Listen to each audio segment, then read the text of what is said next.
Alright, so first war of season 26 here, and it starts out with a rather spectacular mistake.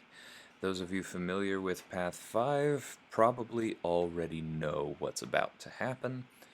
Um, I love using Reed against Doctor Doom. He crushes him in a lot of important ways. Really excellent. Forgot about one very important thing. Protection purifies all debuffs. So already I'm in trouble. Um, yeah, I don't normally take this path because I know that Immortal Abomination is so dangerous in the Section 2 part of this path. I just assumed that it didn't apply at the start and I'd be able to get things rolling. I was wrong. Yeah, big mistake on my part. Unfortunately, not that it was anybody's responsibility, but nobody caught it. But this was my assignment. Bad idea. Enough said about that. So at this point, I'm going, okay, willpower's a thing. I do have despair, but it's getting pretty difficult to stack more than one buff on him. This is a problem. I'm 1 minute in, and he's only down about 12%, which is not at all the 20 that I need. I mean, I'm knocking him down. That part's easy. And let's see, I have him at 2 of those careful study passives, but he purifies them. And so I'm actually honestly very glad that I got hit there and did not play perfectly, because it's the only thing that allows me to get that passive there. Well, I could have potentially just not knocked him down, but then I would have been doing no damage in baiting out the 3L1s, and that wouldn't have been very fun. Point being, now that he has that passive, those passives count as 3 debuffs for Reed's abilities, which means that that is now, I think it's like another 500-600 pre-buff damage that he does on every hit. It also gives him his evade chance, but the hit is really the extra attack is really the important part, because it allows me to push to my special 3, which I'm now realizing I should do, which gives a Fury buff that is based on how many debuffs are on the opponent. And it is really, really going to matter that I have 3 debuffs on the opponent as opposed to 1 or 0. I think I may have actually timed that such that the stun counted 2, and so I got 4. Notice he is only 25% down here right now. I mean, that special 3 did a fair amount of damage, but we are more than halfway through this, and he has 3/5 of his life left. He's still healing. I very much needed to throw that special 3. He still has willpower. That was stupid. I should have watched the protection timer. I got it lost with the 2 passive Furies. I understand why I messed that up, but should not have gotten parried. Anyway, this is right now more of a showcase of just how incredibly tanky Doom is than it is of how good Reed is, but I am just doing everything I can to salvage this and do as much damage as possible. Thankfully, that careful study passive is also giving me increased offensive power gain, so I am more likely to get another L3 ready to go. I also tend to push Doom to his special 2, because I am at least fairly good at evading it, so while I may take some block damage from the first one of those flame blasts, I don't take a lot. I know I can survive them, but it means less time with the aura, less shock damage, less time where I'm not allowed to knock him down because of that resist, and it means another debuff here from the Careful Study debuff. Yeah, I really need everything I can get at this point. But while I have those 2 Furies up, I'm just trying to hit him as hard as I can, trying to stay aggressive, trying to spend as little time baiting as possible. I mean, I can feel the boss music going right now. I'm really worried that I've just started off our very first war, my very first fight, one that I gave myself, with a timeout. I'll let it play out from here. I will say I don't really understand why his special 2 is not re-triggering the suppression and the petrify, because that is what it's supposed to do. It clearly knows that I used the pre-fights because the specials are not unblockable. But even though the special 2 is supposed to re-trigger your pre-fight debuffs, that's not happening here. Also, apologies for the bird in the background. I've pretty much given up on that. There are birds living under my AC unit, and every time I set up and try and get rid of other noise distractions to record a video, one of them decides that it's hungry. Again, my apologies. Anyway, with that fiasco, narrowly avoiding disaster, we've moved on to this next one, which I at least know is going to be more safe. That is, if I don't miss a parry and take a combo to the face. That should be the end of that.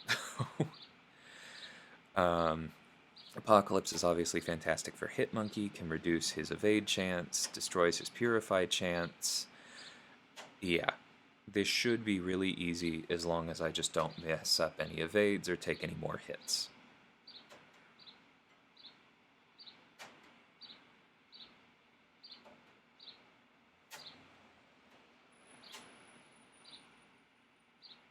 I think I did go for the heavy there, and it just didn't take. But one thing that I have noticed as I've played this game is that if your heavy doesn't work the first time, do not try for it, because you have probably missed the window, and I probably would have taken another combo or a special to the face if I had tried to go for that late. But for now, we're just keeping him under control. He's going down. The pacing on this fight is way better than the previous one, because this was actually a good assignment. And yeah, he'll be down with 3 minutes to spare.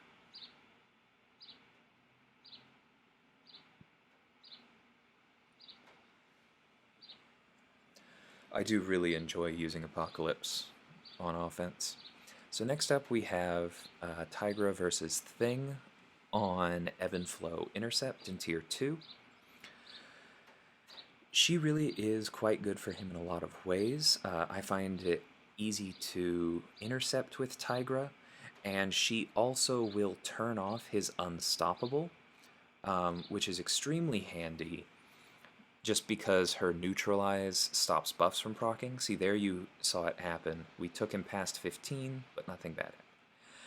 This is the one thing that I'm still working on with Tigra, is throwing the L1 safely, because if you don't do a good job of it, then the first one can be unblockable, but they can avoid it, and then now the second one isn't unblockable, and they just block it and punish you.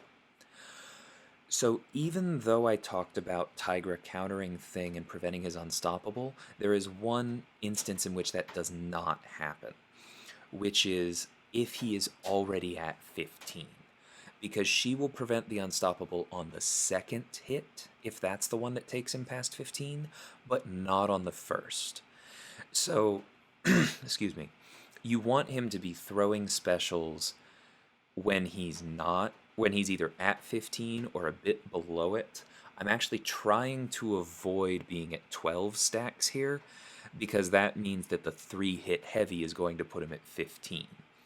And that's dangerous, because if he's below a bar of power at 15, then I have to do what I had to do earlier in this fight and hit into his block. And we all know at this point that Thing loves to, tell you he's blocking and then hit you in the face.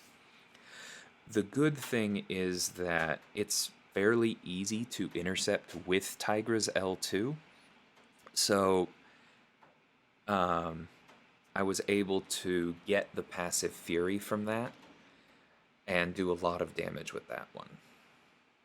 Here I refresh my senses. He is at 15 exactly, so we are just baiting this out to reset that so we don't have to worry about that problem. I messed this fight up. It is not going perfectly, but this does still feel like a good matchup, and I'm not really worried about dying here. I'm just regretting the potions I'm going to use and trying to close it out cleanly.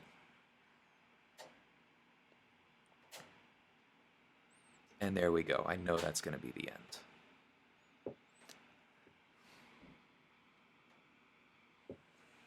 That wasn't even a great L2 because it wasn't unblockable, but it did get that intercept, got that fury, good to go. So here we have Apocalypse versus Kingpin. Really an excellent matchup here. Kingpin is going to hit quite hard because he's actually never going to purify his rage debuffs to get that overpower fury. So his attack is just going to keep going up. I actually have a friend in a lower tier alliance who used exactly that to solo an Apocalypse boss with Kingpin, just because his attack keeps going up and up and up.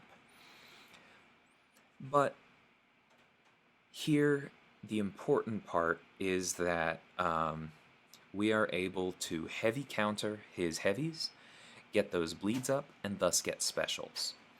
My first special applied a poison, which did allow me to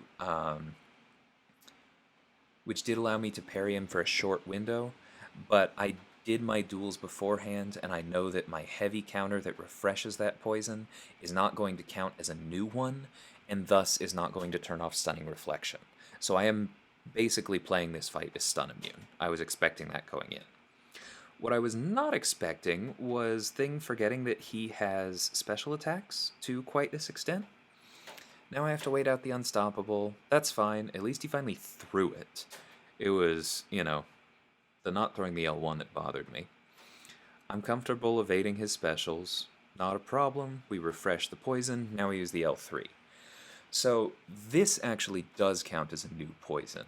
The special 3 for Apocalypse refreshes the debuffs that he already has up, makes them permanent, and doubles their potency, which is nice.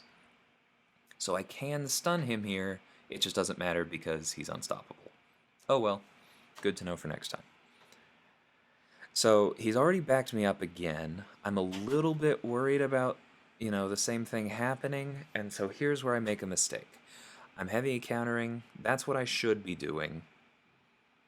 I throw this special, and sometimes I've found it's good to use that light whiff after specials, but not on Stunning Reflection, because you can get the block back up in time, but it counts as a well-timed block, which means that I tried to parry him, I tried to stun him, and thus I gave him an opening to throw an 8 rage boosted L1 into my face.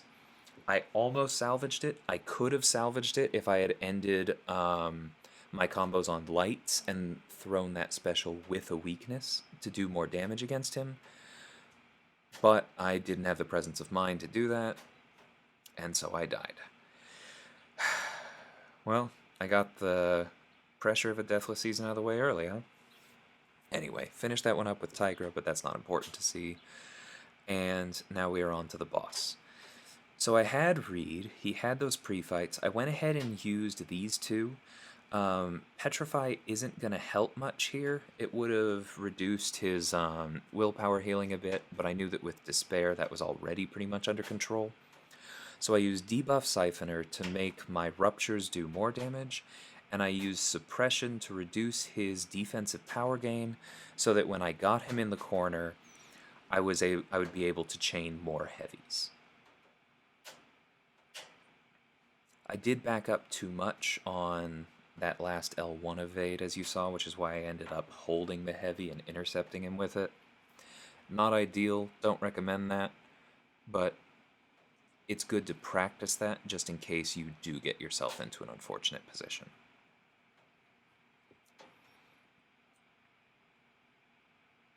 I'm pretty much back into my rhythm here. As long as Tigra is far enough away after she finishes her specials from the opponent, it is safe to heavy them. I am enjoying doing that, but I think this is where it starts to become a minor problem because he gets a little stingier with his specials. I probably should have just heavy countered that last heavy again, then I would have held on to those debuffs, and they really were helpful. I knew that the L1 wouldn't send him to his special 2. Yeah, but I'm out of my rhythm here. I thought he was charging in. I did get lucky here. Um, if he'd been charging in, then waiting and throwing that special would have worked great. Obviously, it wasn't ideal, but that's what I was hoping for. Now we get both senses up. This is where suppression would have been nice because that might have given me room for another heavy. But what's done is done. It's gone. I know that I am still on track for this fight. Instead of going to the L2, I try to keep my senses up, but that's where I make a mistake. You know how earlier I said if Tigra is far enough away from the wall after her specials, she can heavy? Well, I should have told myself that because there I ended up trying to throw a heavy when I had thrown the special from far enough away that I was right next to him at the wall, which allowed him to combo into me. Before that, this was just a sloppy fight that took longer than it needed to. That mistake right there turned it into, an ugly fight where I actually get hit. I do know that I'm still very much on pace, though. I know what I have to do. I know to not make that mistake again. And I just, tighten it up.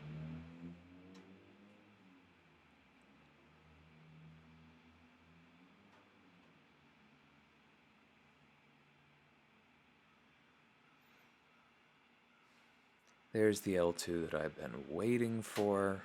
Things haven't really lined up here. But, the boss won't always behave the way you want them to. Fights like this are exactly why I did so many duels before this, because I wanted to be prepared for everything that could go wrong.